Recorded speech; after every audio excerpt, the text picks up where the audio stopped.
মাঝে মধ্যে কিন্তু ঘুরতে গেলে মন বেশ ভালোই থাকে, তাই হুট করে বরমশাই, আমি আর মেয়েকে নিয়ে চলে গেলাম আমাদের পাশে নিউ মার্কেট মানে আসসালামু আলাইকুম বন্ধুরা, সবাই কেমন আছেন? আমিও খুব ভালো আছি। ব্লগিং উইথ ম্যারোজে একবার সকলকে স্বাগত জানাই। তো যেটা বলছিলাম, এই দেখুন দেখতেই পাচ্ছেন মেয়েকে নিয়ে বরমশাই হাঁটছে আর আমি এদিকে এই যে ফুটেজগুলোকে নিচ্ছি আপনাদের দেখাবো বলে। তো মেট্রো ধরে চলে এসেছি এই যে প্ল্যানেটে। আর একটু সন্ধ্যা সন্ধ্যা করেই বেরিয়েছিলাম, কেন কেনাকাটা সেরকম কিছু নেই, জাস্ট একটু ঘুরবো, খাওয়া দাওয়া করবো, জাস্ট এইটাই। তো এই যে মেয়ের তো বায়না, মেয়ে তো আইসক্রিম নেবেই, আর ওর এই কোন আইসক্রিমটাই খেতে হবে ওকে এখন, মানে ওর এটা দেখেই জেদ করেছে, মানে প্রথমেই এটা দেখতে পেয়ে গেছে আর কি। তো কিনে দিলাম যেটা চাইছে মেয়ে। আর পুজোর সময় ভিড় ভাট্টা তো থাকবেই, কিন্তু মেট্রো করে এসেছি, মেট্রোতে কিন্তু প্রচণ্ড ভিড় ছিল, তাই জন্য আমি ফুটেজ ওইসব কিছু নিতেই পারিনি। কিন্তু এই দেখুন মার্কেটের ভিতরে কিন্তু সেরকম ভিড় নেই, এমন কিন্তু ভিড় নেই গো, একদম হালকা পাতলা আছে। আরও এলাম অনেক দিন ধরেই কিন্তু বরমশাইয়ের একটা প্যান্টের দরকার ছিল, মানে অর্ডিনারি ইউজের জন্য, তো সেই জন্য আরও এসেছি।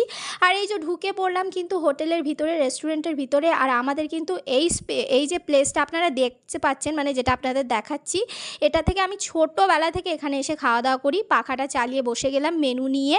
তো মেনুতে তো অনেক কিছুই আছে, আর আমাদের পক্ষে সম্ভব না সব কিছুটা নেওয়া।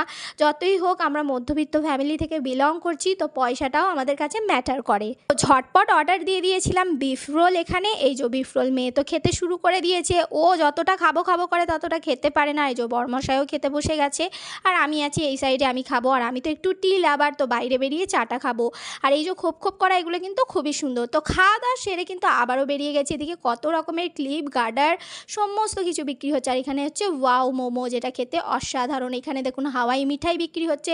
চারিদিকের বাজার কেন একদম মানে মনে হচ্ছে যেন সেই মেলা বসে আছে একদম। কলকাতায় এলে আমি কি বলবো বন্ধুরা, আমার মনটা খুশিতে ভরে যায়। মানে আমার এই না যে মার্কেটে এসেছি বলে কিছু কিনতে হবে, এই না, আমার একটু জাস্ট ঘুরতে পেলে, সামান্য একটু টুকটাক খাওয়া দাওয়া করলাম, এতেই কিন্তু আমি অনেকটা খুশি হয়ে যাই। এখানে দোকান ভাটগুলো একটু দেখছি যে পুজোর বাজারে মার্কেটিং মানুষজন এখনও পর্যন্ত কিনছেন, অনেকেই কিনছেন। আর এই যে ঘরেও চলে এসেছি রিটার্ন। আর আমার মানে যেটা বলছিলাম, আমার জায়ের ছেলের কিছুদিন আগে বার্থডে গেছে, কিন্তু বার্থডেতে আমি ওকে কিছুই দিতে পারিনি। প্রতি বছর কিছু না কিছু দেওয়ার চেষ্টা করি। তো এখানে এই যে ওর জন্য একটা টাওয়েল কিনেছিলাম, ওটাকেই প্যাক করছি, মা মেয়ে মিলে ওকে ওটা গিফট দেবো বলে। আমি ভাবলাম একটা এমন জিনিস দেওয়া যাক যেটা ওর সারা জীবন কাজে লাগে। আর যেটা বলবো তোমাদের, এই কদিনই আমার প্রচণ্ড ঘোরা হচ্ছে। চলে এসেছিলাম বাপের বাড়িতে, আর বাপের বাড়িতে এসে এই দেখুন আমার দাদা কত কিছু খাবার নিয়ে এসেছে আমাদের জন্য। আমরা সন্ধ্যাবেলায় টিফিন করব বলে। তো আমার বড় ভাবির আব্বা ইন্তেকাল করেছিলেন, সেই জন্য হঠাৎ করে আমাকে এর পরের দিনে বাপের বাড়ি চলে আসতে হয়। আর এই যে সন্ধ্যাবেলায় সবাই আমরা নাস্তা পানি করছি। এখানে সস আছে, আপনারা দেখতেই পাচ্ছেন, এখানে সস আছে।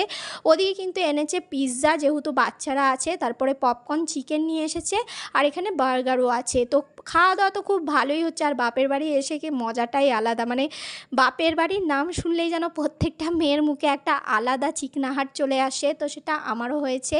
আর খাওয়া দাওয়াটা মেন কথা না, এসে যে এই যে মার সঙ্গে একটু দেখা করা, সাক্ষাৎ করা, এটাই অনেক, মানে একবেলাও যদি মার সঙ্গে কাটানো যায় মনে হয় সারা দিনটা ভালো হয়ে গেল। তো এই যে ঢালাঢালি পর্ব তো শুরু হয়ে গেছে, এবার খাওয়া দাওয়া হবে। পেট মহাজন শুনছে না কেন, অনেক দুপুরবেলায়, মানে 12টা বাজেনি তখন আমরা ভাত খেয়ে বেরিয়েছি। আর এই যে ঘড়িতে বাজে 8:30, এখন আমরা এই যে নাস্তা পানি করছি। মানে আমরা মাইয়ার থেকে চলে এসেছি ঘরে আমার বাপের বাড়িতে, তো সেখানেই কিন্তু এটা খাওয়া দাওয়াটা করছি। আজকের রাতটা থেকে যাব, পরের দিন কিন্তু আমি আবারও চলে আসব আমার ঘরে। তো আমার দাদা যা যা জিনিস এনেছে এইগুলো কিন্তু সবকটাই বাচ্চাদের সঙ্গে সঙ্গে আমারও ফেভারিট। আমি এগুলো খেতে কিন্তু খুবই ভালোবাসি, আমার ভাতের থেকে বেশি মনে হয় এসব খেতে পেলেই ভালো। তো মনটা বেশ খুশখুশ হয়ে গেল, যা খাওয়া দাওয়াটা সেরে ফেলি এখন আমরা।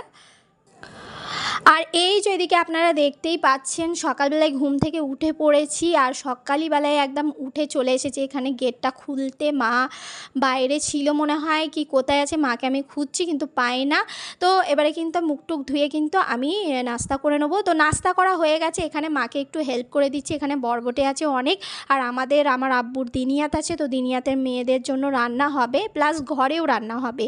তো সেই জন্য মা আমাকে কিন্তু কাজ করতে কিছুই বলেনি, আমিই করে দিচ্ছি, কেন কেন, যতই হোক একটু হেল্প করে দিলে মায়েরও একটু সুবিধা হবে। আর আমার যেকালে একটা ভাবি বাপের বাড়ি আছে, আরেকজন আছেন, কিন্তু উনি একটু দিনিয়াত নিয়ে ব্যস্ত থাকে, মানে মেয়েদেরকে ওনারা দেখাশোনা করায় আর কি, পড়াশোনা করায়, এই জন্য উনি ঘরের কাজটা বেশি করতে পারে না। তাই আমি একটু মাকে হেল্প করে দিচ্ছি। মাকে বললাম কী কী সবজি কাটার আছে আমাকে দাও, আমি সমস্ত কিছুটা কেটে তোমাকে রেডি করে দিই, তুমি রান্না করে নেবে। ব্যাস এইটুকু সময় পেয়েছি, এটাই অনেক। আর আজকে সন্ধ্যাবেলায় তো চলে যাব ঘরে, আবার কখন বাপের বাড়ি আসা হবে তার তো কোনো ঠিক ঠিকানা নেই। যেটুকু সময় আছি মনে হচ্ছে যেন একদম জান্নাতে আছি। তো বাপের বাড়ি আসা যাওয়া, নিউ মার্কেট আসা যাওয়া সব কিছুটাই তোমাদের সাথে শেয়ার করলাম। ভাবলাম সব কিছু শেয়ার করি যখন, এটাও তোমাদের সাথে শেয়ার করি, কারণ তোমরা তো আমার ভালো প্রিয় বন্ধু, তোমাদেরকে এগুলো না শেয়ার করে কিন্তু আমি থাকতে পারি না। আর আজকে কিন্তু কোনো রেসিপি ভিডিও আমি শেয়ার করিনি, যেহেতু বাপের বাড়িতে আছি তাই কোনো রেসিপি ভিডিওই আমি শেয়ার করতে পারিনি। নেক্সট ডে কিন্তু অবশ্যই প্রমিস তোমাদের জন্য ভালো ভালো রেসিপি ভিডিও শেয়ার করব। আর আমি খুব জলদি কিন্তু আসছি লাইভে, তোমরা আমার সঙ্গে কিন্তু লাইভে অবশ্যই থেকো, আমাকে সাপোর্ট করো। আর তার সাথে সাথে তোমাদেরও কিন্তু আমি সাপোর্ট করব, এটা ভেবো না যে তোমাদের করব না। তো এখন আমি কিন্তু এই ভিডিওটাকে শেষ করছি, আবারও দেখা হবে নতুন একটা ভালো ভিডিওর সঙ্গে। ততক্ষণ তোমরা সুস্থ থেকো, ভালো থেকো, আল্লাহ হাফিজ।